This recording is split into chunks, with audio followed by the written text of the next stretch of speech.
The Nutcracker, a story that spawned 1,000 children's books and countless adaptations for the stage, and then eventually made it to the silver screen. But the origins of the Nutcracker isn't the history of one Nutcracker story. In fact, it's a history of 4 different Nutcrackers.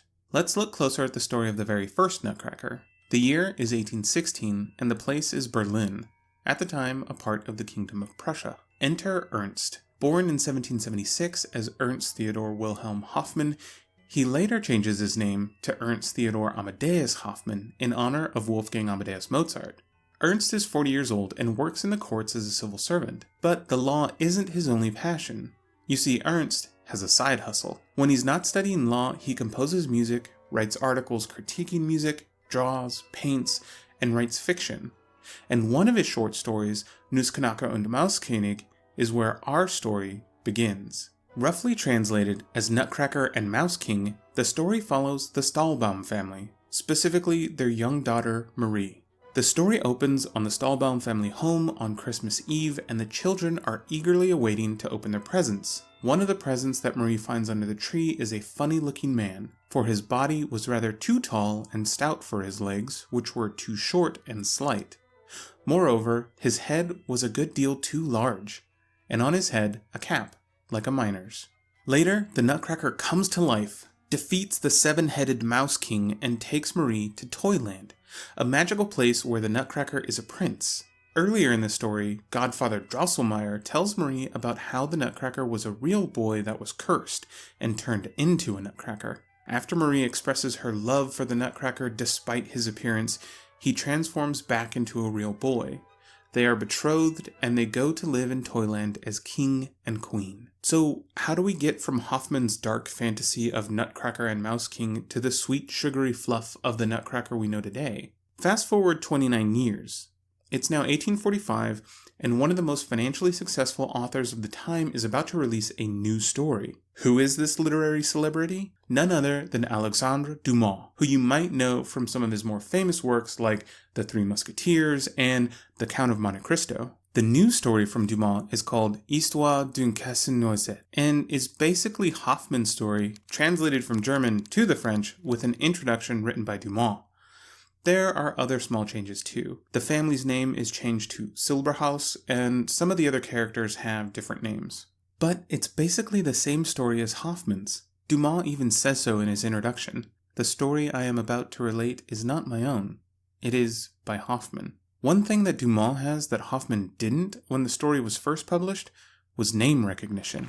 Like I said before, Dumas was one of the most well-known authors of his time, so just by putting his name on the book immediately increased the story's reach and popularity. Soon after, the story was being translated into other languages and reaching a larger and larger audience. But this is still the same story from before. How do we get from Dumas' repackaging of Hoffmann's story to the children's ballet we all know? 47 more years pass, and we're now at the Mariinsky Theater in St. Petersburg, Russia. A new ballet is about to be performed. It's based on the Dumas version of the E.T.A. Hoffmann story, Nutcracker and Mouse King. The choreography for the ballet was written by Marius Petipa, and the music was written by Peter Ilyich Tchaikovsky. Petipa gave Tchaikovsky very specific instructions for writing the music, including the tempo for each piece, and how long each number would be. At first, Tchaikovsky is worried he won't be able to write the music in time for the planned premiere. I have been making vigorous but vain efforts to work. Nothing came out but muck, and the Nutcracker turned into terrifying, feverish nightmares, so hateful that I don't describe them. I was tortured by the realization that I could not properly fulfill the task I had undertaken. He eventually asked for an extension to complete the music, but pushed back the premiere to 1892. After taking the extra time to complete the music, Tchaikovsky turns it over to Petipa. Unfortunately, during rehearsals for the ballet, Petipa falls ill, and his assistant, Lev Ivanov, is brought in to fill his place. It's not clear who exactly contributed the choreography for the original ballet. Some credit Petipa, some credit Ivanov. We just don't know. However, the rehearsals do go on, and the ballet premieres on December 18th, 1892. It was not received well by the critics, and gets torn apart in the newspapers. For the woman dancer, there is very little in it. For art, precisely nothing. And for the artistic fate of our ballet, it is yet one more step downwards. First of all, the Nutcracker cannot in any event be called a ballet. It does not satisfy even one of the demands made of a ballet. Eventually, Tchaikovsky decides to ignore the haters. Today is the 4th day that the whole of the Petersburg press is occupied in attacking my latest progenies, one newspaper after another.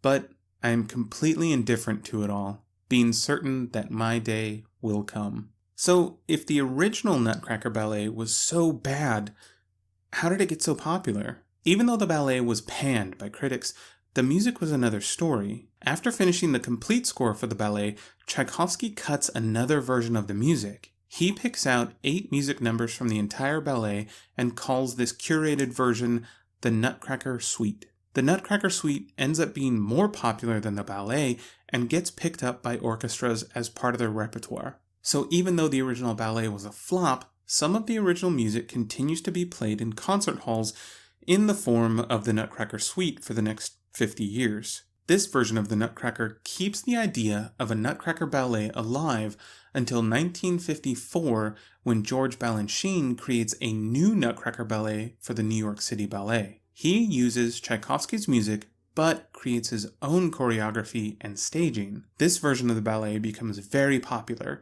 and it's the version that you're probably most familiar with.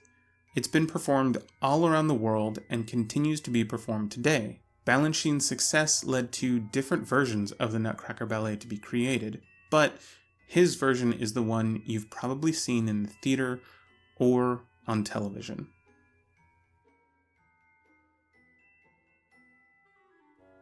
Thanks for watching. This is going to be the last video for 2018, so I just wanted to say thank you for supporting the channel this year. Watching the videos, subscribing, sharing the videos. It's been amazing to have your support, and I hope to share more music with you in the new year.